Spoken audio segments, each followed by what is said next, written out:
जब यीशु ने लोगों से कहा, तुम्हारे विश्वास ने तुम्हें चंगा किया है, तो उसका क्या मतलब था? अगर आप इस बात को जानना चाहते हैं, तो मैं चाहता हूँ कि आप इस वीडियो को अंत तक जरूर देखें और कमेंट करके ज़रूर बताएं कि आपकी जो चंगाई है, वो आपको यीशु मसीह में और कितना ज़्यादा करीब लेके आई है।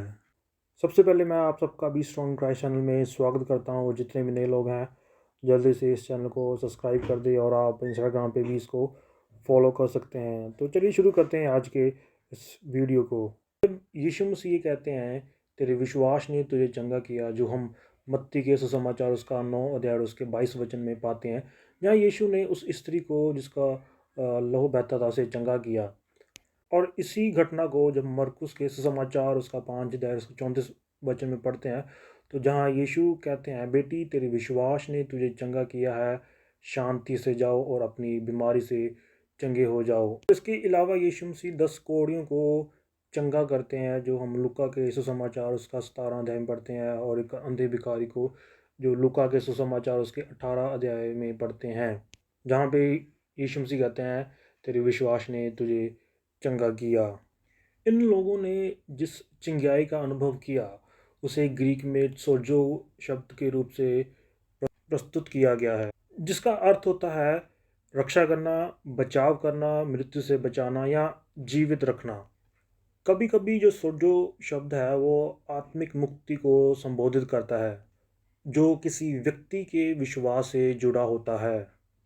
उदाहरण के लिए जब हम देखते हैं लूका के सुसमाचार उसका 7 अध्याय और उसके 50 वचन में, जब एक वेश्या अपने आंसुओं से यीशु के पांव धोती है, तो यीशु उससे यही बात कहते हैं, तेरे विश्वास ने तुझे बचाया है।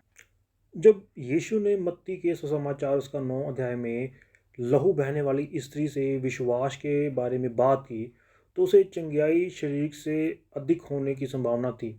ये एक आत्मिक उपचार भी था, जैसे कि उसे शांति से जाने के लिए कह रहे थे।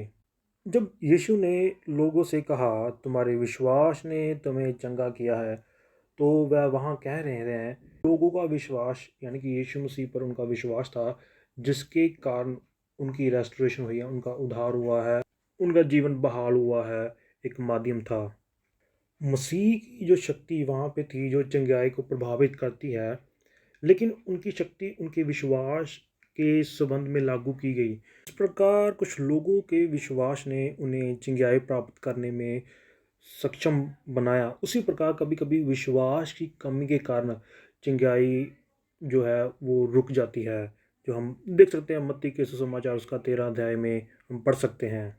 वैसे ही पापी को विश्वास के द्वारा उद्धार मिलता है। हर एक जो बचाया गया है उसे विश्वास करना चाहिए, लेकिन ये मसीह की शक्ति है जो उन्हें बचाता है, विश्वास की नहीं। तो जो विश्वास है वो केवल एक साधन है, उसमें स्वयं कोई शक्ति नहीं है। दूसरे शब्दों में, किसी के विश्वास का मूल्य उसके प्रकट करने वाले से नहीं, बल्कि उस वस्तु से आता है जिसमें वह स्थिर है, जो हम मरकुस के सुसमाचार उसके 10 अध्याय में और 11 अध्याय में हम पढ़ सकते हैं। तो अंत में, चंगियाई किसी के विश्वास की गुणवत्ता पर निर्भर नहीं है, बल्कि वो चंगा करने वाले पर निर्भर करता है। ये मसीह के द्वारा था, जो हम मत्ती के सुसमाचार उसके 9 अध्याय में स्त्री शारीरिक शांति के साथ साथ आत्मिक शांति भी प्राप्त करने में सक्षम थी। हमें ये पहचानना चाहिए कि यीशु ने अंधाधुंध तरीके से सभी लोगों को हर समय चंगा नहीं किया। उदाहरण के लिए जब हम देखते हैं बैसलबा के पुल में जो एक व्यक्ति था जो विकलांग था, और वहाँ पे बहुत सारी भीड़ इकट्ठी हुई थी, मगर यीशु ने चंगा करने के लिए केवल एक व्यक्ति को चुना, जो हम यूना के सुसमाचार उसका 5 अध्याय में हम पढ़ते हैं।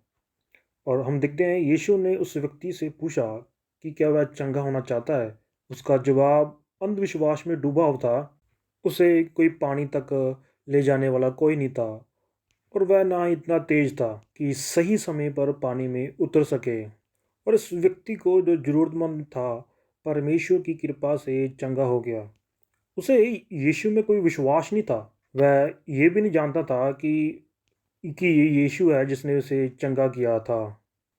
एक और उदाहरण जो विश्वास से पहले चंगा हो गया, जो हम यूहन्ना के समाचार में उसके 9 अध्याय में पढ़ते हैं, जहाँ एक अंधा व्यक्ति पैदा होता है। उस व्यक्ति ने चंगा होने के लिए नहीं कहा, लेकिन कई अन्य लोगों से उसे चंगा होने के लिए चुना गया था। परमेश्वर की कृपा का एक और उदाहरण हम यहाँ देखते हैं। इस अंधे आदमी और उस बैसबा के पूल में जो 38 वर्ष का जो व्यक्ति था, उन दोनों के मामले में यीशु ने उनकी आत्मिक जरूरत से निपटने के लिए उनकी शारीरिक समस्या का निपटारा किया। मगर यूना के सुसमाचार उसके 9 में हम देखते हैं कि जो अंधा आदमी था, वो बाद में पूरी तरह से ये महसूस करता है कि यीशु कौन है, और उन पर वह विश्वास भी करता है, जो हम 9 अध्याय उसके 38 वचन में पढ़ते हैं। यीशु द्वारा इन लोगों का चंगा करना उनके विश्वास के बारे में नहीं था, बल्कि ये परमेश्वर की इच्छा के बारे में था। हर कोई जिसे यीशु चंगा करना चाहता था, चंगा हो गया। कभी कभी उसने उन लोगों को चंगा किया जिन्होंने उस पर अपना विश्वास किया था, और उसने उनके हृदयों की स्थिति पर जोर दिया कि तुम्हारे विश्वास ने तुम्हें चंगा किया है। दूसरी बार अपनी महान दया में उसने उन लोगों को चंगा किया जिन्होंने इस पर विश्वास नहीं किया था, मगर बाद में वह उन्हें अपने पास खींच ले आए। आशा करता हूँ आज का जो टॉपिक है आपको समझ में आया। लाइक और कमेंट करके ज़रूर बताएं, और दूसरे लोगों के साथ ज़रूर शेयर करें। हम फिर मिलेंगे एक नए टॉपिक के साथ। तब तक के लिए सबको जय मसीह की।